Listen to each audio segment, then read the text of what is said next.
Ilang demonstrador ang nasa Menjola para doon isagawa ang kanilang programa ngayong araw ng paggawa. May report si John Consulta. John? Yes, Sandra, sa mga oras kang ito ay nagpapatuloy itong programa ng ayon sa mga protesters ay ang bilang nila ay hindi bababa sa 20,000. Ito ay binubuo raw ng 40 or labor organization na nagtungo ngayon dito sa Menjola. Ang unahing nilang ipinaglalaban, Sandra, ay itong una ay ang pagsuporta daw ni Pangulong Aquino sa kanilang sinusulong na House Bill 4853 at Senate Bill 2875 na naglalayong magbigyan ng security of tenure ang ating mga manggagawa sa private at public sector at matigil na rin daw itong hiring ng mga job orders. Kabilang din sa mga streamers natin nakikita rito na kanilang sinusulong yung pagtigil din sa demolisyon at maging dito sa pagtugon sa pagtataas ng sweldo ng manggagawa na ayon sa kanila na panahon na raw na magsagawa ng isang across the board wage increase.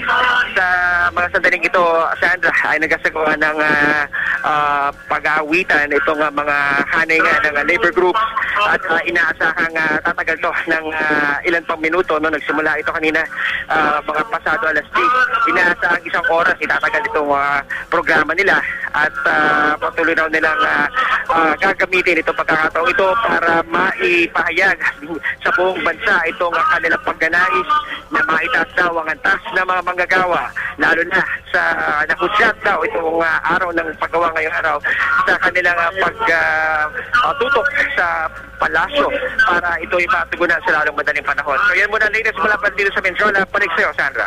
John, nagkaroon ba ng pagkakataon na mapakinggan nila yung talumpati ni Pangulong Aquino sa loob ng palasyo? Alam mo, Sandra, sinubukan nating umikot dito sa paligid. Meron tayong mga nakita na nakatutok sa radyo. Pero medyo nalulunod kasi nung sound system nila itong buong bahagi ng Menjola. Kung kaya't patuloy tayong maghahanap dito kung meron nga talagang naka-remake sa buong speech ni Pangulong Noynoy Aquino. At inaasahan natin na kung hindi man ito nakuna ng buo, ay meron na sila mga kasamahan na nanggaling dyan sa Malacanang na ilang minuto mula ngayon ay darating dito para mag-ulat at asahan natin, Sandra, na makikita natin dito ang magiging reaksyon ng libo-libo mga manggagawang dumagsa dito sa Menjola matapos ang ihayag ni Pangulong Noynoy Aquino ang kanyang speech ngayong araw ng paggawa. Sandra. Diyan napansin nga natin, napakarami ng tao dyan ngayon sa Menjola at malapit yan sa palasyo. Kamusta naman yung lagay ng seguridad dyan, John? Okay, Sandra, ngayon talaga napakarami talagang tao dito, no, Sandra. Sarado na itong bahagi nga sa may recto, itong direksyon patungo dito sa papasok sa may sa palasyo, papunta rito sa may Menjola Peace Arch. Pero nakatutok din, Sandra, itong ating mga miyembro ng kapulisan sa ating bilang at informasyon na kuha rin natin sa Philippine National Police ay itong mga tauhan nila rito ay aabot sa ilang daan mula pa rin sa Civil Disturbance Management Unit mula sa probinsya ng Laguna pa, Rizal at Batangas. At pero pinaka-main force dito, Sandra, itong NCRPO. Bukod nga sa kanilang mga batuta at truncheon at helmet, Sandra, wala natin nakikita mga sidearms na bitbit itong mga pulis. At ayon na rin sa mga opisyal ng MPD natin nakausap, ay maximum tolerance, Sandra, ang kanilang ipatutupad sa araw ng paggawa bilang pagkilala na rin sa karapatan na magkaroon ng pagpapahayag itong mga manggagawa nga nating dumagsa dito sa Menjola. Pero nais daw nilang paalalahanan na sana rin na igalang din daw ang karapatan ng mga tao dito sa paligid ng Menjola at huwag sanang mahaluan ng anumang gulo itong kanilang sinasagawang selebrasyon. Sandra. Oo, John, hanggang anong oras yung ibinigay sa kanila at ano pa yung plano nitong mga manggagawa na ito habang dumadaan ang mga oras, John?